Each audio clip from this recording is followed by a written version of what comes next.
Assalamu alaikum students. Today is our third lecture on transport system in vertebrates. As you know that last time we discussed transport system in invertebrates and today we will discuss this system in vertebrates. As we know that vertebrates have more complex and specialized body functions and their bodies are more advanced than invertebrates, so we can expect their circulatory system be advanced according to their bodies. So what are the features of vertebrate circulatory system? तो vertebrate circulatory system की three requirements हैं. First is fluid, that is blood. As we already discussed that the role of fluid in circulatory system. तो इसका role क्या है? It transports all the materials within the body. And second is heart. And heart का क्या function है? Heart pumps blood within the body to each and every cell. And third one is system of vessels. तो ये system of blood vessels क्या है? It is a tubular network throughout the body that allows blood to flow from heart to every body cell and then back to heart. ये एक तरह से एक pathway है जो blood को fluid को transport कर रहा है heart से body के each and every cell की तरफ और फिर दोबारा से वापस उसको हार्ट की तरफ भी लेके आ रहा है. तो ये जो हमारा वर्टिब्रेट का सर्कुलेटरी सिस्टम है, it is an example of close circulatory system as blood remains confined in the blood vessels and it doesn't come directly in contact with any cell or tissue. तो इसमें transport जो होती है वो basically कैसे होती है? Through diffusion through the walls of capillaries. और एक्सचेंज जो होता है वो कैपिलरीज की वॉल से होता है ब्लड के और टिश्यू फ्लूइड के बीच में. तो ये वर्टिब्रेट सर्कुलेटरी सिस्टम हमें कैसा नजर आ रहा है? ये इसके फीचर्स हैं. पहला आपको नजर आ रहा है हार्ट. हार्ट जो है वो ब्लड को पंप करता है बॉडी की तरफ और वो जो वेसल्स हैं और जो वेसल्स उसको लेके जा रही हैं सेल्स की तरफ उन्हें हम कहते हैं आर्टरीज. ये क्या करती हैं? They transport blood from heart to body. अब ये जो है आर्टरीज जो है फर्दर सब डिवाइड स्मॉल ब्रांचेस में हो जाती हैं और उसके बाद जब जैसे ये टिश्यूज में पहुंचती हैं ऑर्गन्स में पहुंचती हैं तो वहाँ ये फाइन वॉल्ड वेसल्स में फाइन जो है ट्यूब्स में ये कन्वर्ट हो जाती हैं जिन्हें हम कैपिलरीज कहते हैं. और कैपिलरीज की वॉल्स जो हैं बहुत थिन होती हैं जो कि क्या करती हैं? Exchange of material between between body fluids and blood. फिर ये क्या करती हैं? आफ्टर एक्सचेंज ये ब्लड जो है वापस से हार्ट की तरफ जाता है थ्रू वेन्यूल्स. एंड ये वेन्यूल्स जो हैं ये फर्दर जो हैं जॉइन होके वेन्स बना देती हैं एंड ये हार्ट की तरफ इसको क्या करती हैं? दोबारा से ट्रांसपोर्ट करती हैं. तो फीचर्स में हमने तीन फीचर्स जो पढ़े हैं उसमें से फर्स्ट है हमारे पास ब्लड वेसल्स. तो ब्लड वेसल्स जैसे कि मैंने पहले भी कहा है कि एक ट्यूबुलर नेटवर्क है जो कि पूरी बॉडी में फैला हुआ है. एक जाल है पूरा जो पूरी बॉडी में फैला हुआ है और ये हर जगह जो है उस फ्लूइड को ट्रांसपोर्ट कर रहा है. क्योंकि यू नो कि मल्टी सेलुलर ऑर्गेनिजम्स में जो है क्या होता है? सिर्फ डिफ्यूजन से काम नहीं चलता सर्कुलेशन. तो इसमें क्या होता है? सेल्स जो है बहुत इम्बेडेड होते हैं. तो ईच सेल तक पहुंचना जो है सर्कुलेटरी फ्लूइड का बहुत जरूरी है. तो ये blood vessels that make sure कि ये जो है ईच एंड एवरी सेल तक ये सर्कुलेटरी फ्लूइड पहुंचे. तो हम इनमें डिफरेंस देख सकते हैं. तीन तरह की हमें यहाँ ब्लड वेसल्स नजर आती हैं, आर्टरी, वेन एंड कैपिलरीज. तो अगर हम इनका फंक्शनल डिफरेंस देखें तो आर्टरी क्या करती है? हार्ट से बॉडी की तरफ को ब्लड को लेके जाती है, जबकि वेन क्या करती है? बॉडी से वापस से हार्ट की तरफ इसको ट्रांसपोर्ट करती है. और अगर स्ट्रक्चरल डिफरेंस देखें तो एक चीज जो इनमें कॉमन है कि ये दोनों ही जो हैं क्या है? 3 लेयर्स से बनी हुई है इनकी वॉल, इसलिए हम इन्हें ट्यूनिकेट भी कहते हैं. लेकिन जो डिफरेंस इनमें ये है कि आपको आर्टरीज की वॉल जो है वो थिकर नजर आ रही है जबकि वेन्स की जो वॉल्स हैं वो कंपैरेटिवली थिन है. इसके अलावा इनके बीच में जो ल्यूमन है, स्पेस है जहाँ से फ्लूइड में पास होना होता है, वो वॉल्स जो है वो क्या है? आर्टरी की जो है हमें जरा तंग नजर आ रही है, नैरो नजर आ रही है, जबकि वेन्स की उससे थोड़ी सी ब्रॉडर है. जबकि इसके अलावा वेन्स में हमें कुछ वेल्स भी नजर आ रहे हैं दैट मेक श्योर कि ब्लड जो है वो बैकवर्ड फ्लो ना करे, उसकी वन डायरेक्शन जो है मूवमेंट हो. तो थर्ड वन है हमारे पास कैपिलरीज. तो वेन्स जो हैं, आर्टरीज जो हैं, वो वेन्यूल्स आर्ट्रियोल्स में सब डिवाइड होके इवेंचुअली जो है कैपिलरीज में ही जाके कन्वर्ट होती हैं, और ये कैपिलरीज जो हैं वो क्या करती हैं, exchange of material with in the blood and body tissues. तो ये जो है यहाँ पे आपको एक ट्रांसपोर्ट सिस्टम की एग्जांपल दिखाई है कि किस तरह से जो है ये वेन्स जो हैं हार्ट की सॉरी, ये जो आर्टरीज हैं ये हार्ट से जो है ब्लड को पंप कर रही हैं बॉडी की तरफ, और ये छोटी छोटी ब्रांचेस जो हैं आर्ट्रियोल्स उसमें कन्वर्ट हो रही हैं, फिर ये छोटी ब्रांचेस फर्दर जो हैं कैपिलरीज में जाके सब डिवाइड हो रही हैं, और ये कैपिलरीज जो हैं क्या करती हैं उसके बाद ज्वाइन होके स्मॉल वेन्यूल्स बना देती हैं, और ये स्मॉल वेन्यूल्स जो हैं फिर फर्दर कंबाइन होके वेन्स बन जाती हैं, और ये क्या करती हैं हार्ट की तरफ वापस से ब्लड को लेके जा रही हैं। और ये जो एरिया है यहाँ पे क्या हो रहा है, एक्सचेंज ऑफ मटेरियल। तो सेकेंड फीचर हमारे पास जो है सर्कुलेटरी फ्लूइड है, और जो वर्टिब्रेट्स में क्या है, सर्कुलेटरी फ्लूइड जो है वो ब्लड है। तो इसके फंक्शंस क्या हैं, इसके फंक्शंस वही हैं जो एक सर्कुलेटरी फ्लूइड के होते हैं। It transports gases like oxygen, carbon dioxide, इसके अलावा इट ट्रांसपोर्ट न्यूट्रिएंट्स, ठीक है। फॉर एग्जांपल के इंटेस्टाइन जैसे है, वहाँ पे क्या होता है, एब्जॉर्प्शन ऑफ न्यूट्रिएंट्स होती है, तो अब बाकी बॉडी तक वो न्यूट्रिएंट्स पहुंचाना किस तरह से वो पहुंचाता है, थ्रू सर्कुलेटरी फ्लूइड। नेक्स्ट इसका फंक्शन है, it defends against harmful organisms, cells and viruses, जो भी हमारी बॉडी में अटैक करते हैं, हम कोई ऐसी चीज खा लेते हैं जो हमारी बॉडी पे इस तरह हार्मफुल इफेक्ट होता है, तो उसको जो है काउंटर एक्ट जो हमारा करता है ब्लड करता है। Third one is it prevents blood loss through coagulation. अगर हमें कोई कट लगता है तो फौरन से जो है हमारा ब्लड किस तरह से स्टॉप होता है, कोagulation की वजह से होता है, otherwise we would lose a great amount of blood. Number fourth है, it regulates body temperature and pH. तो ये एक तरह से होम्योस्टेसिस में भी इसका रोल है। तो इसकी कंपोजिशन क्या है, what's the difference between this circulatory fluid, हम ब्लड को देख रहे हैं, इसकी जो हमने प्रीवियस फ्लूइड्स देखे हैं उसके मुकाबले में अगर हम देखें कंपैरेटिवली, तो इसके अंदर ऐसी क्या डिफरेंसेस हैं, क्या एडिशनल चीजें हैं। तो पहले तो आपको पता है कि सर्कुलेटरी फ्लूइड जो होता है वो कोई लिक्विड होता है, तो उसका जो लिक्विड पोर्शन है ब्लड का उसको हम प्लाज्मा कहते हैं। इसके अलावा इसके अंदर कुछ फॉर्म्ड एलिमेंट्स यानी ब्लड सेल्स हैं, जिनके कुछ स्पेसिफिक और पर्टिकुलर फंक्शंस हैं जो कि ये परफॉर्म करते हैं बॉडी में। There are three types of blood cells in vertebrates. Number one is erythrocytes, number two is leukocytes, and number three is platelets. तो इसका जो लिक्विड पोर्शन है प्लाज्मा, अगर हम उसकी कंपोजिशन को देखें तो ऑलमोस्ट 90% जो है इसमें वाटर है, जबकि 7% जस्ट इसके अंदर प्रोटीन्स हैं, और ये प्रोटीन्स जो हैं इसकी क्या करती हैं, कंसंट्रेशन को मेंटेन रखती हैं, ताकि ये अपने कंसंट्रेशन के अकॉर्डिंग जो है exchange of materials tissue fluid के साथ कर सके। अगर तो ये प्रोटीन्स की अमाउंट ऊपर नीचे हो जाती है, ब्लड मोर कंसंट्रेटेड या मोर डाइल्यूटेड हो जाता है, तो इसकी एक्सचेंज ऑफ मटेरियल्स पे काफी ज्यादा इफेक्ट पड़ता है। तो हम इन प्रोटीन्स के अगर फंक्शंस देखें तो एल्ब्यूमिन है जैसे हमारे पास, तो इसका फंक्शन क्या है, it plays an important role in water movement and also serves as a carrier in transports of lipids and hormones. Next is fibrinogen, तो इसका जो रोल है वो ब्लड क्लॉटिंग में है। तो प्लाज्मा जो है, अगर हम उसमें से प्रोटीन्स या ब्लड क्लॉटिंग प्रोटीन फाइब्रिनोजेन को रिमूव कर दें, तो ये क्या कहता है, इसको क्या कहलाता है, सीरम कहलाता है।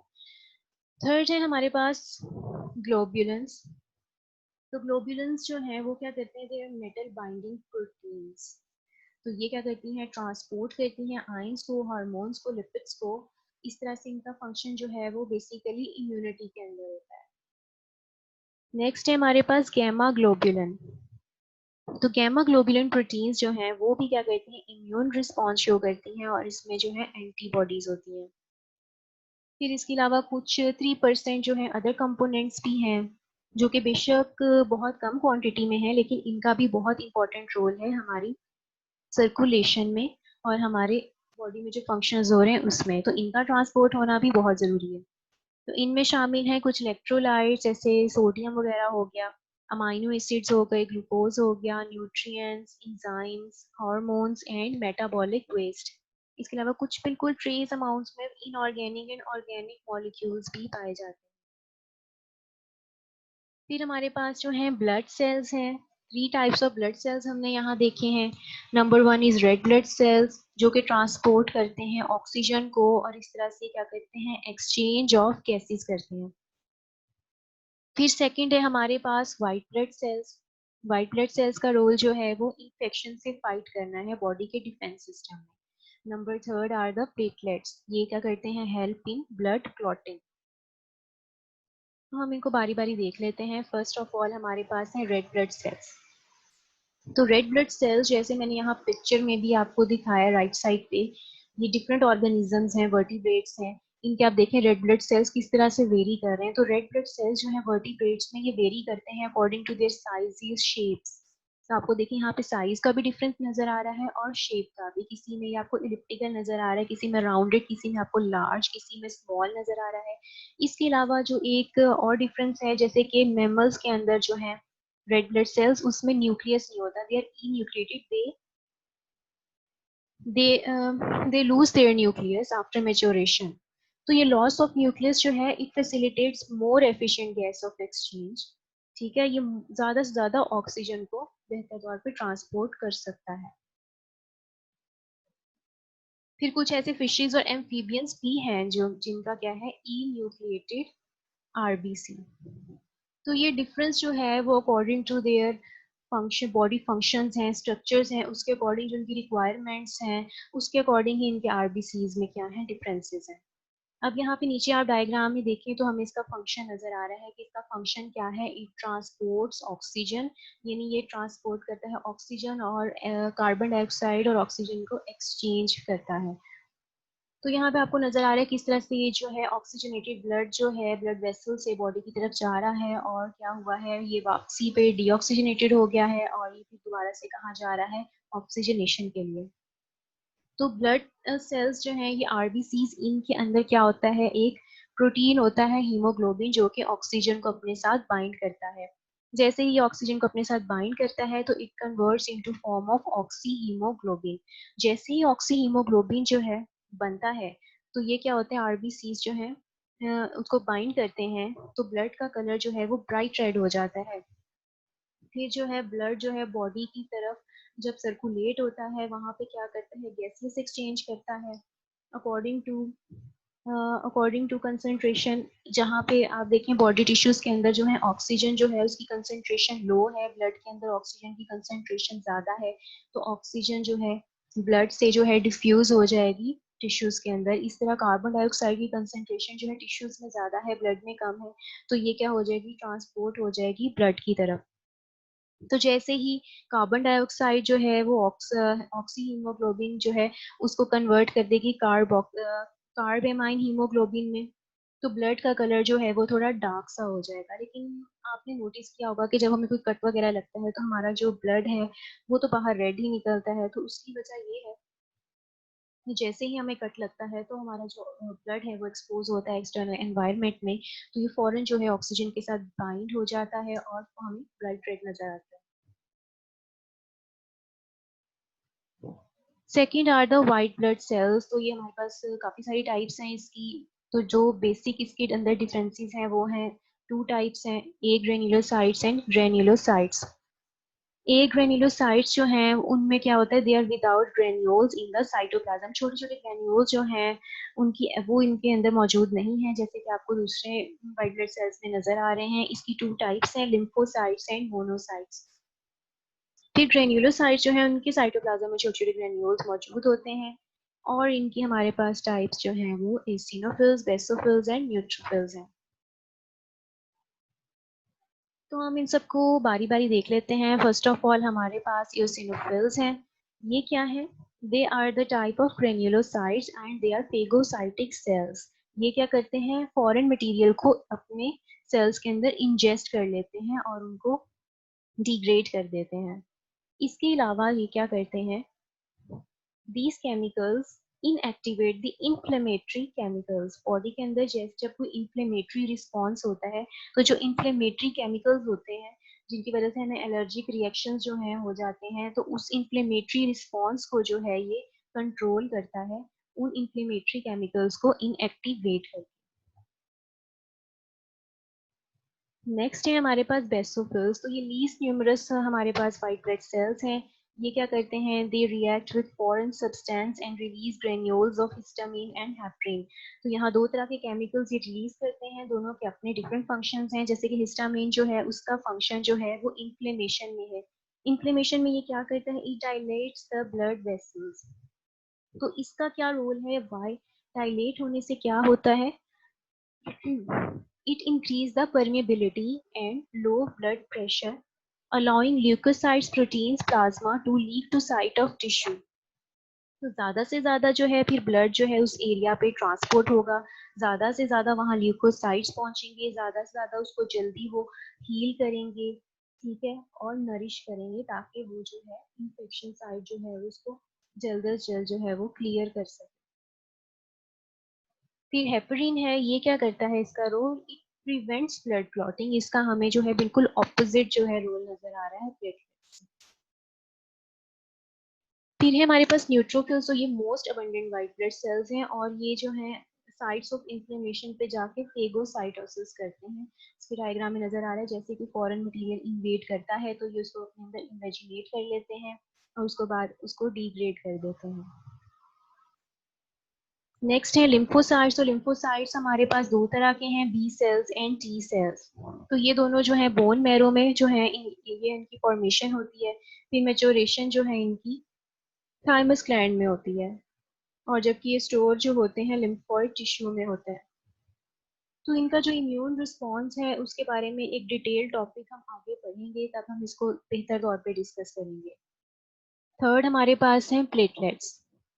तो प्लेटलेट्स का रोल क्या है, they are involved in clotting of blood. और अगर हमको स्ट्रक्चरली देखें तो ये बिल्कुल डिश शेप हैं, फ्रेगमेंटेड नज़र आते हैं हमें। ये इनिशिएट करते हैं ब्लड क्लॉटिंग, ये साइट ऑफ इंजरी पे जाते हैं और वहाँ जाके क्या करते हैं, क्लम्प बना देते हैं और ब्लड की कोagulation का प्रोसेस जो है वो स्टार्ट करते हैं। तो ये प्रोडक्शन ऑफ ब्लड सेल्स कैसे होती है, तो हमारे जो ब्लड सेल्स हैं वो कहाँ प्रोड्यूस होते हैं, हमारी जो लॉन्गर बोन है उसकी जो बोन मैरो के अंदर हमारे ब्लड सेल्स जो हैं वो प्रोड्यूस होते हैं। तो बोन मैरो क्या होता है, जो हम गूदा सा होता है, ये क्या होता है, soft sponge like material inside bone.